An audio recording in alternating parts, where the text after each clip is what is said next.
welcome to Monday Morning Detective, the podcast. I am your host, Gino Scala, and this is episode number 34. And today we're going to talk about suicide by cop. And the reason why I chose this topic was because we had such an event this weekend about a block away from my home. About 1,000 feet or so.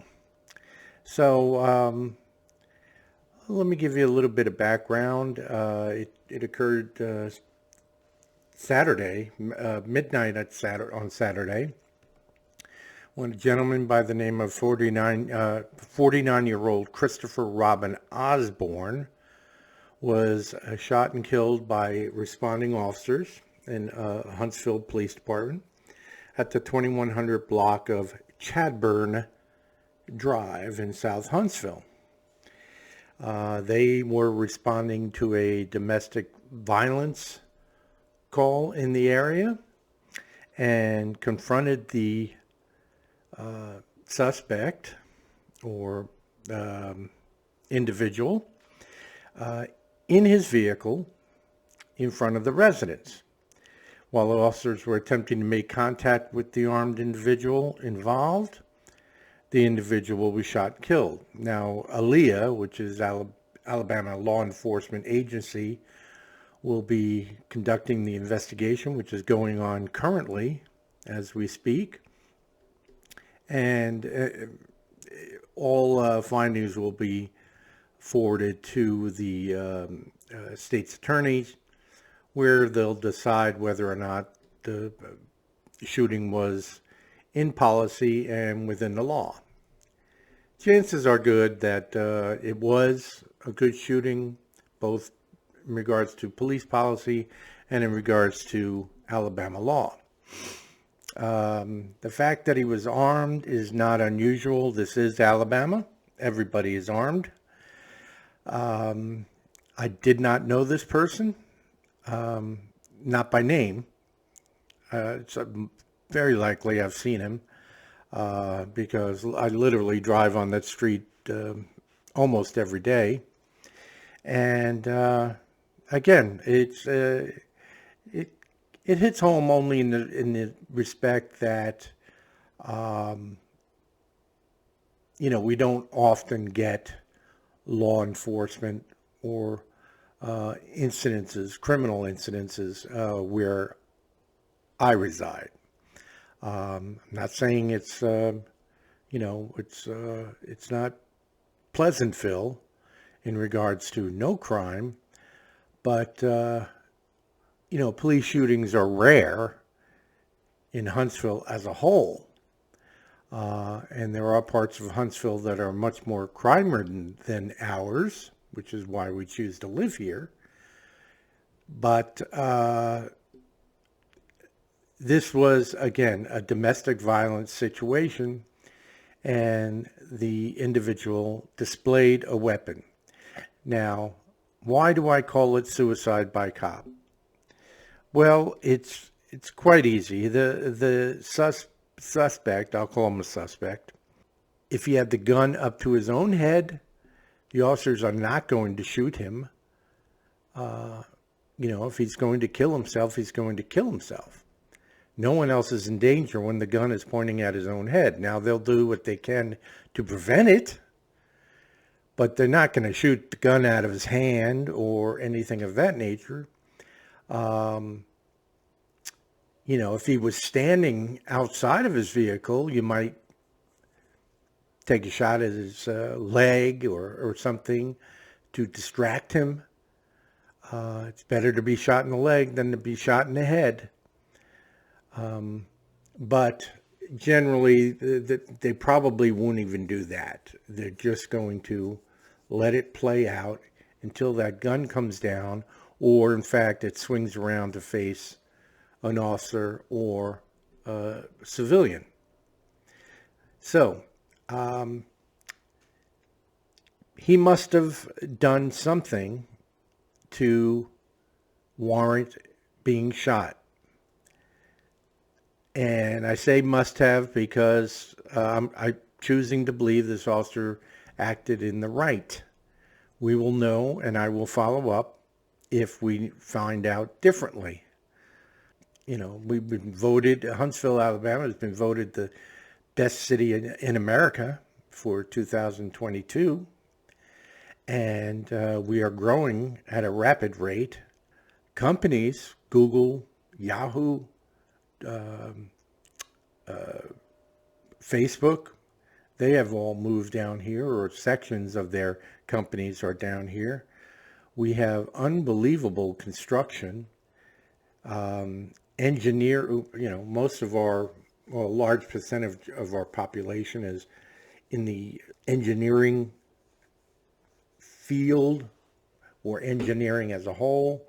It's a heavily military represented area, so we get a lot of NASA and a lot of the military and, you know, engineering companies out here. So, you know, once the companies are here, the engineers move in. So we have a very highly educated population as a general rule.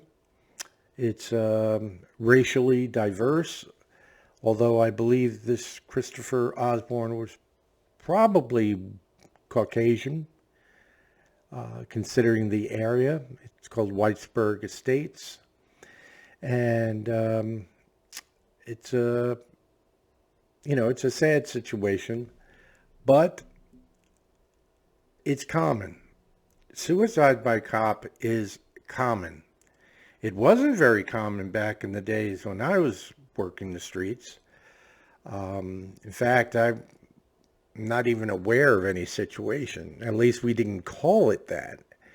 I don't think an officer wants to know that he shot someone that wanted to die, that probably, you know, was not a bad person, but it is a type of suicide for those who choose that don't have the courage, if you want to call it that, the courage to do it themselves. They choose to do it this way. Now, another reason why I believe this person is Caucasian, not to say that we don't have African Americans in this upscale subdivision, but suicides among African American are less than 8%. Among Caucasian American, it's over close to 17%. So it's more than double what the African American suicide rate is. So the chances are very good that he was a white male. And again, if there are any changes in this information, I'll update it in a future podcast. But generally, you know, if you have multiple officers drawn down on someone who's got a weapon, and even if he committed a crime, a domestic violence crime in the house, maybe hit his wife or hit his girlfriend, or, you know, violated a order of protection or something along those lines, something short of murder, the option you're faced with is to drop the weapon and surrender, whereby you'll live, you'll go to court, and you'll get what's coming. And it's probably not going to be that harsh. 6 months in jail, if there's any jail time at all, depending on the offense.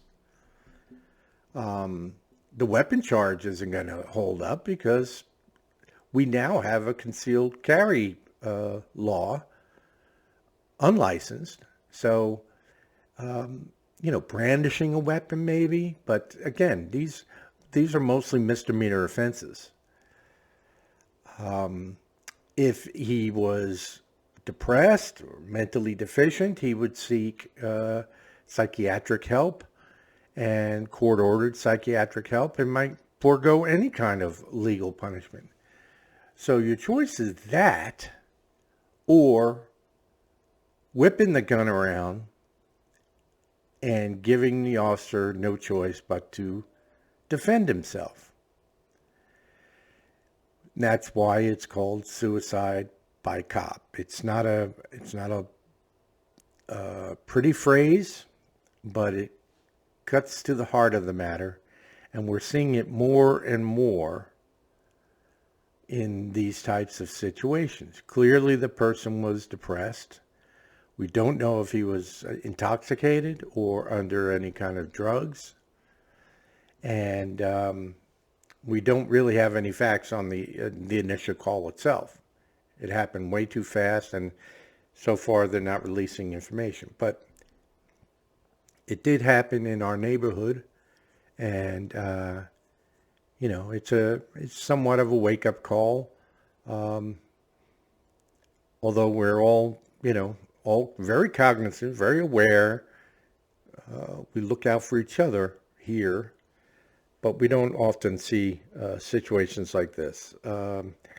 2 or 3 years ago, we had a pursuit that was right outside of the Whitesburg Estates here on the main thoroughfare, which is called Memorial Parkway.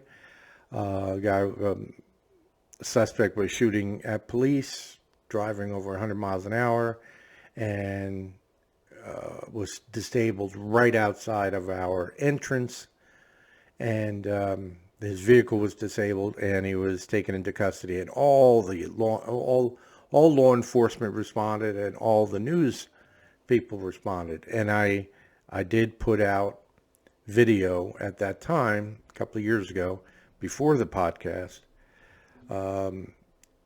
highlighting that. That was pretty exciting as much as it was dangerous. So,